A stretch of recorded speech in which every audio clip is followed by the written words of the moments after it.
Now also, we need to say, is Yahuwah feminine? The ah on the end. Because many people say that there's an ah on the end, it is feminine in the Hebrew language. If this is the case, then we need to examine the specific tribe that was chosen by the Almighty.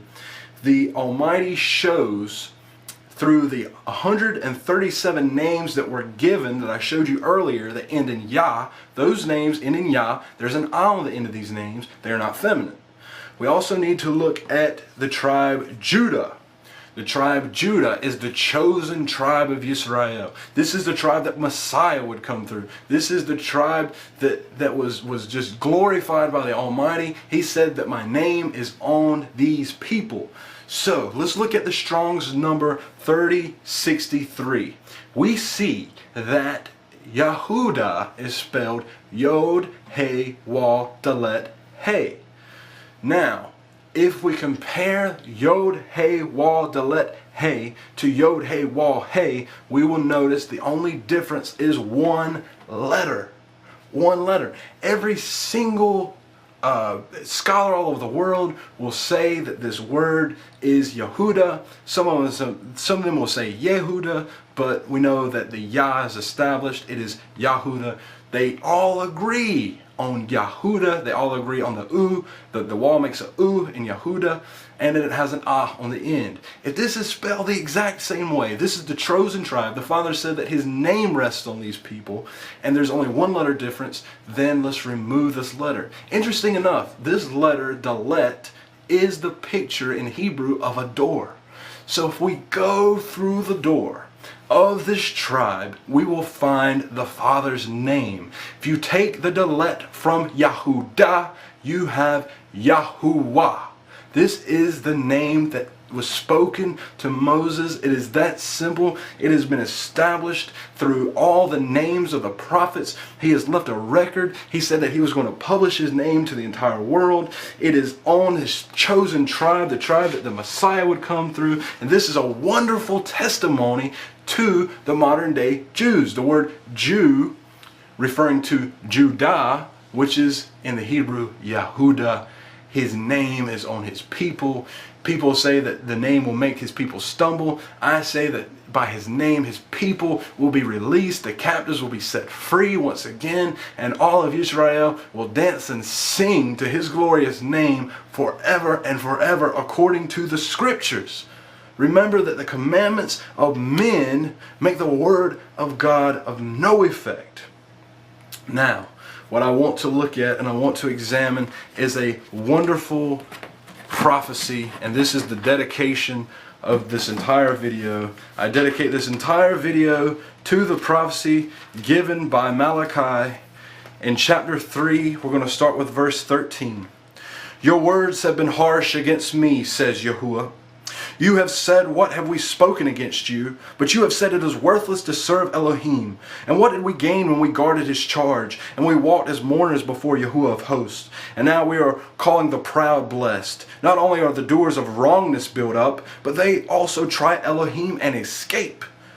In verse 16, then shall those who fear Yahuwah speak to one another, and Yahuwah will listen, and He will hear, and a book of remembrance be written before Him of those who fear Yahuwah and those who think upon His name. And they shall be mine, says Yahuwah of hosts, and on that day I prepared a treasured possession, and I shall spare them as a man spares his own son who serves him. Then you will see the difference between the clean and the unclean, those who serve Elohim and those who do not serve Elohim. We see that in the last days that this particular subject is going to divide the clean from the unclean, that those who are thinking and meditating upon His name are going to be written in a book. This video is dedicated to that book. I want my name and the name of your children and all of you who are watching around the world to be recorded in this book. Meditate upon His name. Search out the things that I am telling you. See if the things that I am telling you are true and if they hold up. And then in chapter 4 He says that there's a day that is coming that is burning like an oven after He divides the clean from the unclean, It says that those who think on his name, that fear his name, the Son of Righteousness will rise with healing in his wings, that the righteous are going to trample the wrongdoers. They're going to be like ashes under their feet. In verse 4, he says, remember the Torah of Moses. And then we see in verse 5, he says, see, I am sending you Eliyahu, who is Elijah, is what they call him, the prophet before the great and terrible day of Yahuwah does come. Remember Yahuwah's story through Eliyahu, Elijah. Elijah was a prophet. In the days of Elijah, if you read the records in the Kings, Elijah comes up to the prophets of Baal and he challenges them. And he says to the prophets of Baal, the Lord, remember Baal means the Lord, he says to these prophets, how long will you decide between two opinions? If Yahuwah is God, then worship him.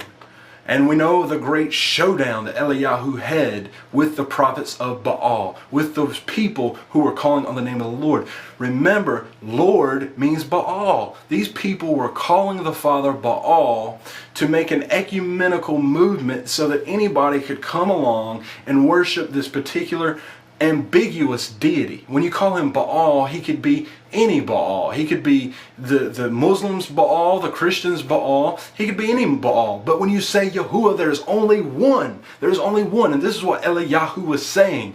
He is not Baal. He is Yahuwah. He has a name. So we see that Eliyahu is coming back. The word Eliyahu means my El, my God, is Yahuwah. And the Spirit is moving throughout the earth. And people are beginning to call on his name as prophesied in the book of Joel. When we would preach his name, we would say his name, we would proclaim his name, and we would read his name no matter what man said.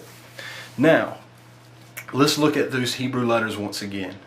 Yod, He, Wah, He, Yahuwah. The Yod in the Hebrew pictures is a symbol of a hand. The He is the symbol of a man with his hands lifted, and it says, behold. This is what it means. Hand, behold. The wall means nail. And then the last He, again, means behold. Is ah. Behold. Ah. It's the ah on the end. It means hand, behold, nail, behold. We see that the Father gave us the picture of salvation in his name. His name is his self-expression. His name is his self-revelation. He gave it to himself. It is the revelation he had of who he is. And in his name, the characters represent hand, behold, nail, behold. This goes hand in hand with Zechariah, the prophet, in chapter 12, verse 10, when he says that they will look upon me, talking about all of Israel, they will look upon me who they have pierced, and they shall mourn for him as one mourns for their only son. The Father is saying that they pierced me. When has anyone pierced the Almighty? When has anyone pierced the Almighty?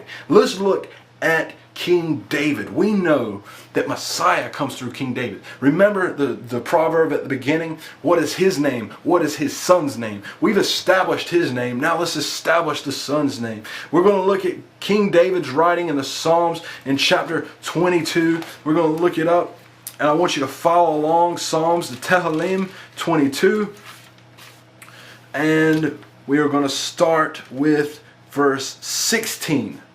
For dogs have surrounded me, a crowd of evil ones have encircled me, piercing my hands and my feet. I count all my bones. They look, they stare at me. They divide garments among them, and for my raiment they cast lots. But you, O Yahuwah, do not be far off. O my strength, hasten to help me. Deliver my life from the sword, and my only life from the power of the dog. Save me from the mouth of the lion and from the horns of the wild beast. You have answered me. I make known your name to my brothers. This particular prophecy should be lined up with John, Yochanan, chapter 19, where we see Messiah's hands and his feet are pierced, that the Romans are casting lots for his garments, and it says in the Psalms 22, talking about Messiah, he revealed the name of his Father. He came in the name of his Father. He said that I come in my Father's name. He declared his Father's name. We see in John chapter 17, that Messiah would reveal the name. It says that I have revealed your name to them, to keep them in the love that you have for me.